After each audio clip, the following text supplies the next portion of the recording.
Hello friends, welcome to southern food Tamil. இன்றைக்கி நம்ம southern food தமிழில் ரொம்ப டேஸ்டி அண்ட் எல்லாரோட ஃபேவரட்டான பூரி மசாலா ரெசிபி தான் பார்க்க போகிறோம். இது பூரிக்கு ஒரு அட்டகாசமான சைட் டிஷ். அது மட்டும் இல்லாமல் இது ரொம்ப சிம்பிளாகவும் நம்ம செஞ்சு முடிச்சிடலாம். வாங்க எப்படி பண்ணுறதுன்னு பார்க்கலாம். இதை பண்ணுறதுக்கு இன்றைக்கி நான் 3 உருளைக்கிழங்க வேக வச்சு எடுத்து வச்சுருக்கேன். இதை இப்போ நம்ம நல்லா மேஷ் பண்ணிக்கலாம். இது ரொம்ப ஃபைனாக நீங்கள் மேஷ் பண்ணிக்க தேவையில்லை. நம்ம அங்கங்கே உருளைக்கிழங்கு வாயில் கடிப்படுற மாதிரி இருந்தால் தான் பூரி கூட சாப்பிடும்போது இன்னுமே டேஸ்ட்டாக இருக்கும். இப்போ ஒரு கடாயில் நம்ம 2 டேபிள் ஸ்பூன் எண்ணெய் சேர்த்துக்கலாம்.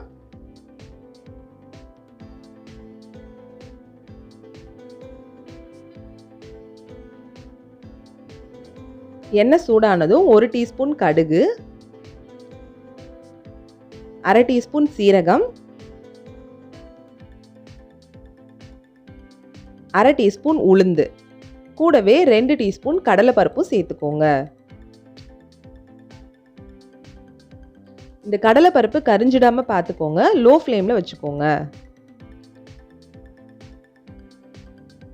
இப்போ பாருங்கள், கடலைப்பருப்புலாம் நல்லா பொரிஞ்சிருச்சு. இது கூட நம்ம ஒரு 1/4 டீஸ்பூன் பெருங்காயத்தூள் சேர்த்துக்கலாம்.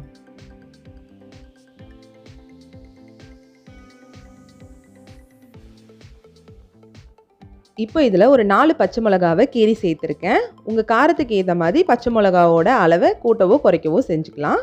இது கூட 1 டீஸ்பூன் இஞ்சியை பொடியை நறுக்கி சேர்த்துக்கலாம்.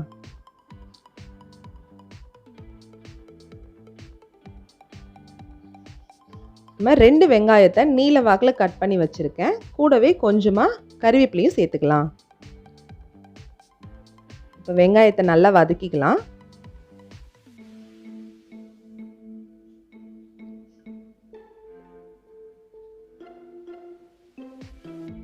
இப்போ இதில் கொஞ்சமாக உப்பு சேர்த்துக்கலாம். உப்பு சேர்க்கறதுனால வெங்காயமும் சீக்கிரமாக வதங்கிரும்.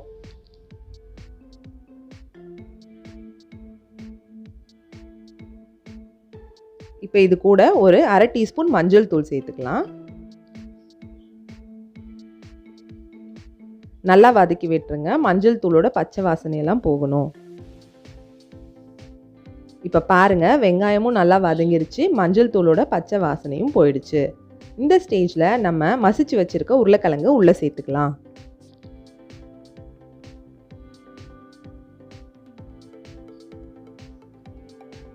சேர்த்துட்டு நல்லா மிக்ஸ் பண்ணி விட்டுருங்க.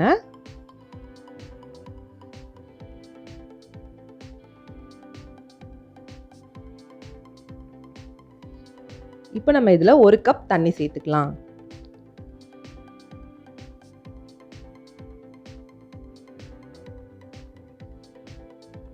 நல்லா மிக்ஸ் பண்ணி விட்டுருங்க. இப்போ நம்ம இதை ஒரு 10 நிமிஷம் மீடியம் ஃப்ளேமில் வச்சு மூடி போட்டு நல்லா வேக விட போகிறோம்.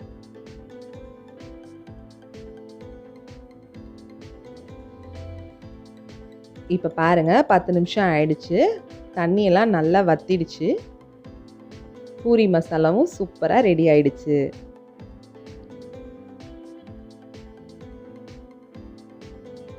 இப்போ நம்ம இதில் கொஞ்சமாக கொத்தமல்லி தழையை சேர்த்துக்கலாம்.